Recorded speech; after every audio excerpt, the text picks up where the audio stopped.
P.O.L. Review.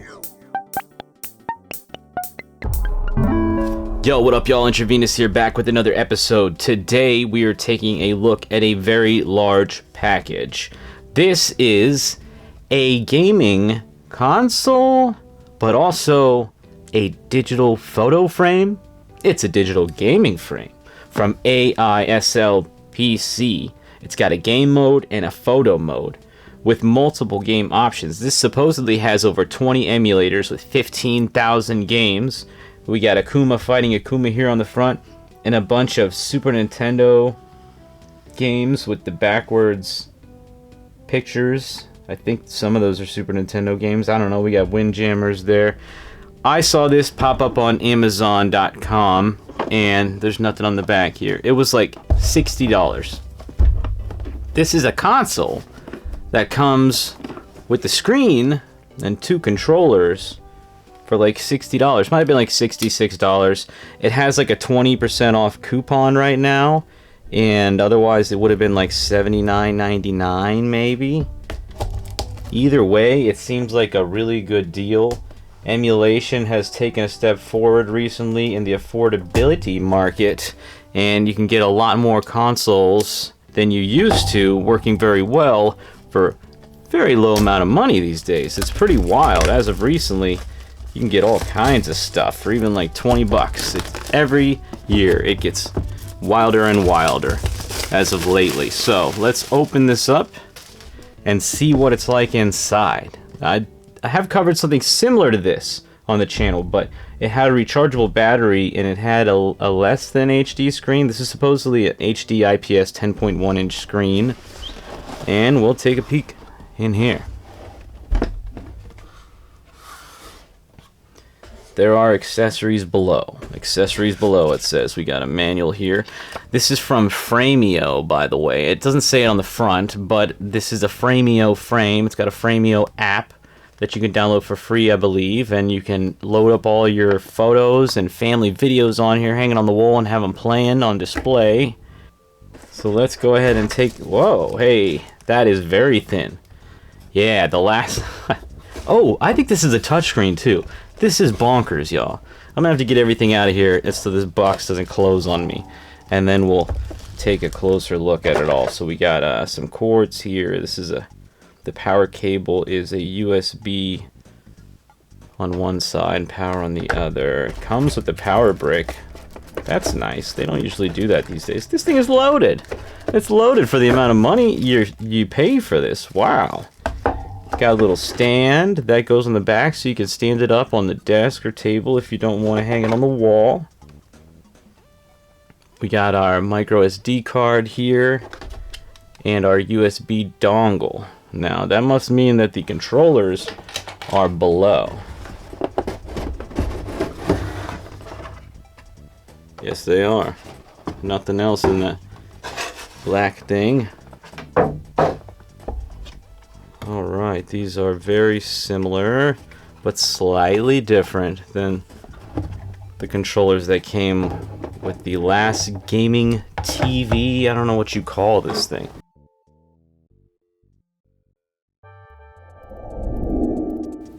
Alright, here we are a little further in the future, as I've been using this thing for about a week, and I do have a lot to say about it.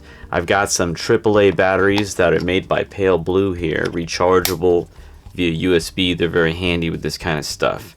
And I've been doing a lot of tinkering with this before I made the video. I made the beginning, of course, but then I had to stop and really figure this thing out because it has a whole bunch of games, but it really doesn't play them well.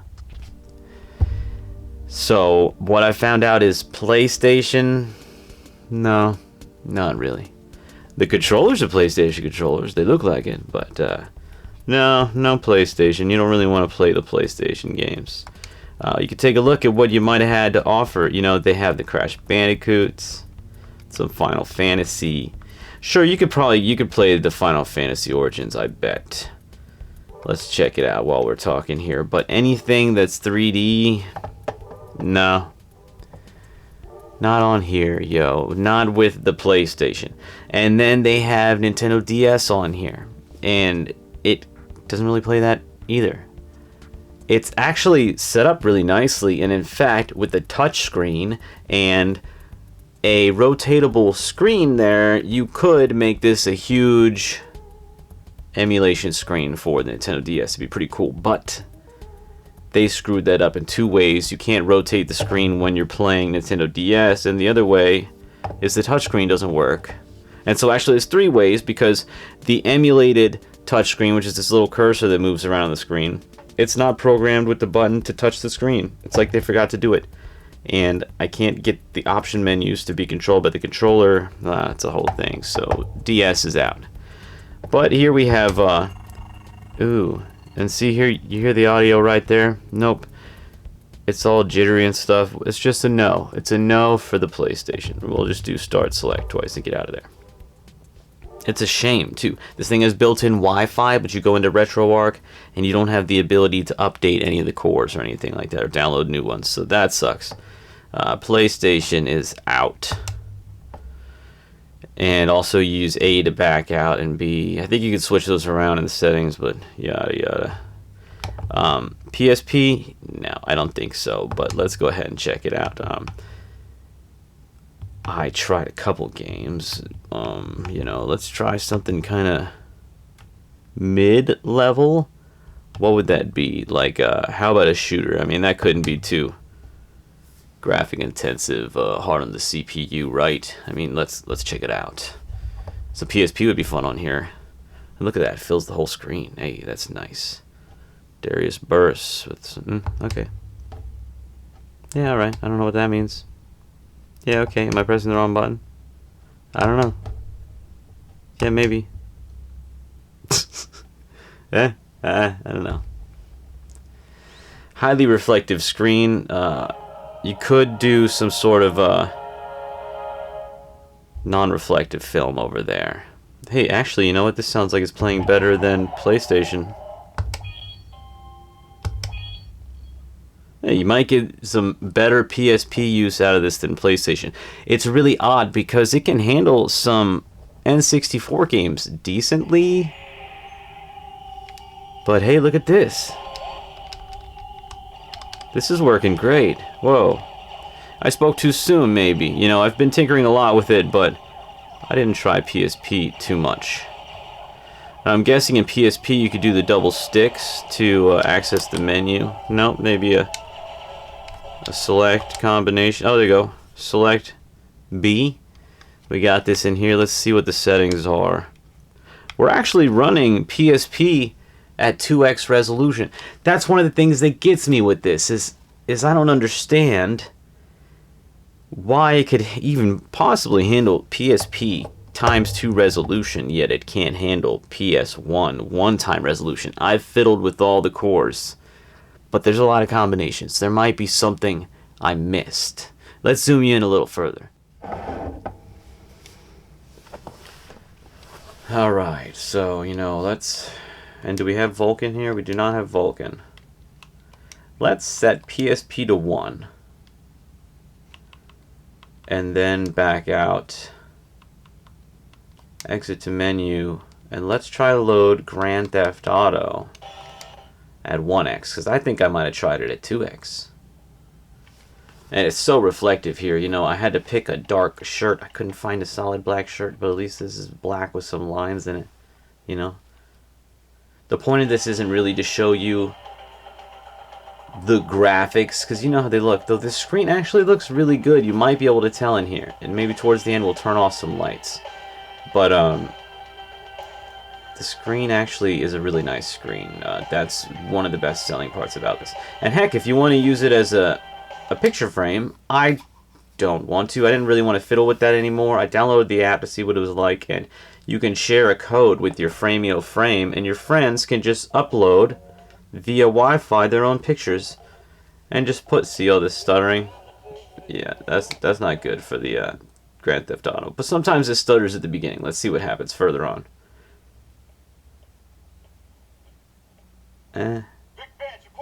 Oh, hey. Okay. Maybe.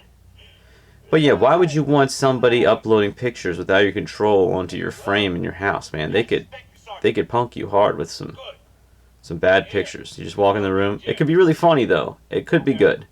So if you want to share a picture frame with your friends and upload pictures and, you know, have them change in your house regularly, that's pretty neat.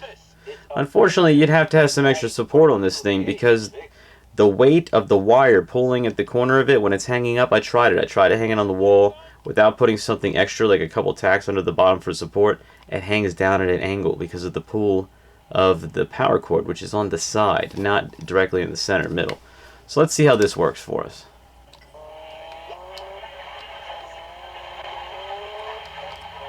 It's stuttery, but you know what?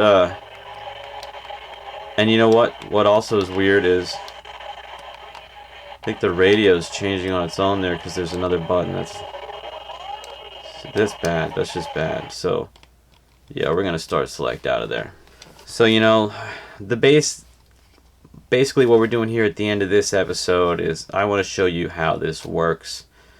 We're going to try one more PSP game just so you can get an idea. Because, hey, like, the Mega Man X version, Maverick Hunter X on here is awesome. I beat this on the PSP back in the day. I had it, and it's a really good version of Mega Man X. This looks like it's going to play good. God, it's bringing back memories for me. It brings them back. Wow, this is working good. I'm surprised. I bad mounted right off the top. But playing PSP in any regard is pretty neat, I suppose, as an extra bonus on a picture frame. Oh, but then again, we got stutters. Let's just double check that it actually saved. Okay, yeah, it is 1x. So there's things you could do here, like change frame skipping. We got buffering graphics and stuff. There's things you could do to speed it up, slow it down. But yeah, this is minimal slowdowns, playable. I'm not going to play it well, but I just want to... Oh yeah, you see that? Maybe not playable.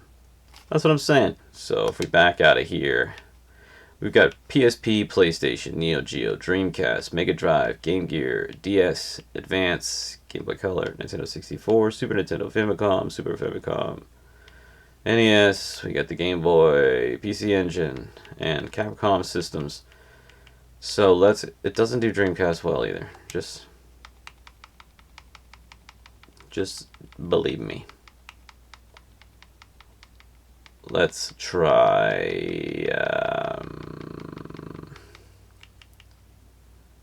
Duke Nukem 64.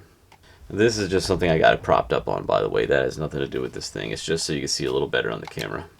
See, there's a lot of cores built in for the Nintendo 64, but some of them, if you choose them, it just freezes up. You have to unplug it, plug it back in. So this one I did try one time, but I didn't play to a save or anything. Come get some.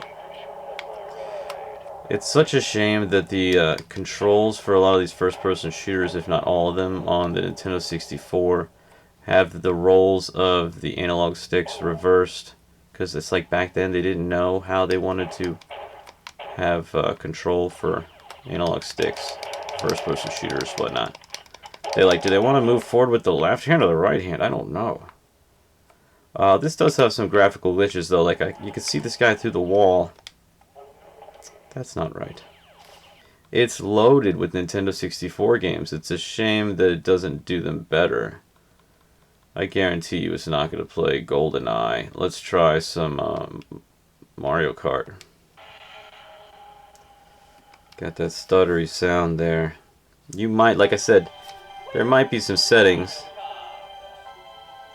Not bad. There might be some audio settings. Change the driver or something.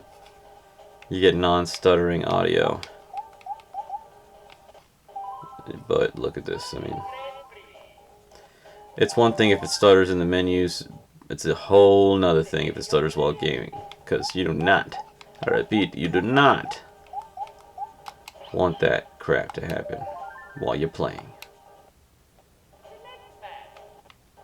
Yeah, I'm thinking this is... The idea is you just can't do 3D on here. Plain and simple. No 3D. Look at it.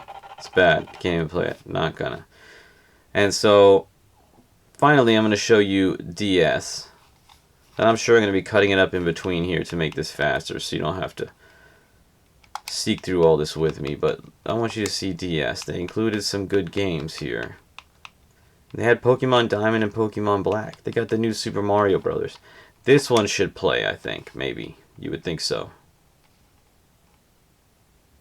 There's not even an option to full screen it at the top. You can either do top and bottom, bottom and top, left and right, like so. But you can't full screen it, man. And look, see this? The right analog stick is doing the... They got the controls all wrong. So I could press those and go in the menu, and then I can't move this for the life of me. Nothing goes in there except for exiting the menu. Left and right, move the this little doodad down here. That's the fake touchscreen. Oh god. Anyhow, let's see if this is playable at all.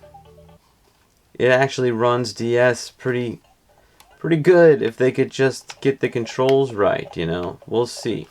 Look, now I can control. Now I control left and right. What's up with that? A is up here. This is the A button. No. Nope. It's a little slow. You know, Nintendo doesn't want to see that getting played anyways, so... Alright, so now I just want to show you some of the things that this is good for. You know, if you want to play Game Boy Advance, this is loaded with every Game Boy Advance game there is. You got them all right here. And so, that's cool. Just came with everything. So, pick your Game Boy Advance game. You can have a lot of fun on a bigger screen.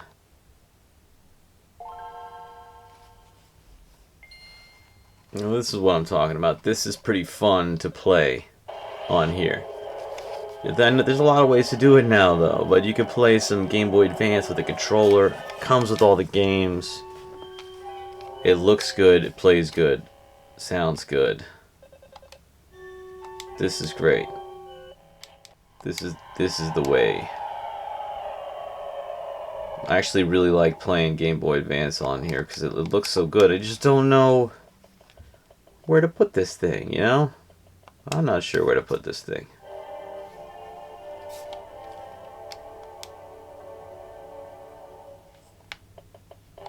Look at this, though.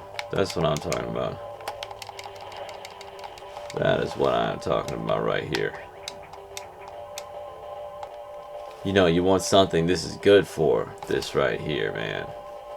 Game Boy Advance. This is the Game Boy Advance doodad. But you know, it does a bunch of good things, PC Engine and stuff. Look, in Game Boy, Game Gear, it's going to put the stuff in the right aspect ratio. Game Gear, you know, perfect. It's perfect for Game Gear if you want to do that on some big screen. Still a correct aspect ratio. That's cool, you know. Oh, but you know, that's, you know, if you want to spend $80 for like a retro console like this, but you know, you get the mini NES back in the day. It was like $100 when it came out and stuff. So to top it off, you know, you can see you got every Game Boy Color game there is, plus like a featured list. It's got all the Pokemon. Obviously you don't want to do the 3D games. Super Nintendo, everything's there. Super Famicom, everything's there. Game Boy, Nintendo, everything's there. Everything, I mean everything. And then all the ROM hacks too. It's nuts. Let's see Nintendo get upset about playing some Super Mario Brothers 4 on the Nintendo Entertainment System, because they love this game. They haven't even released it yet. This is like the new Mario game. Look at this. This is so sick. I can't believe it. I don't even know how to tell you. Look at me. I'm beating levels with just by touching them. What am I even doing? This is Mario. This is Mario. Ah! Alright, y'all. So, what do you think about this? It's so unique. And it's very thin, as you saw before. See, I had it I got it propped up on this. But as you've seen before, it's very slim and sleek. It is touchscreen. It must be like a repurposed tablet of some kind, I guess. I don't know, but we got some cool stuff here. There's a lot to look at. There's a lot to play, and it just depends on what you're into here, you know. So, and despite this highly reflective screen, it looks really good in person, and I don't know if you can get that or not here, but I mean, look at the viewing angles. Look at those viewing angles. Oh my god. Anyways, y'all, like I said, let me know in the comments. I appreciate y'all sticking to the end of this weird video and looking at this product. I don't know what to think about it. Links in the description if you want one, and till next time, I'll catch you on the next episode. Peace out. Childhood, we were all there together, and in denial would play like it was forever. And in the tall woods, we'd stay out of the weather like it was all good. Every day we made it for pleasure. We were saying whatever came to our minds, plain and simple like a tetherball reaching the sky.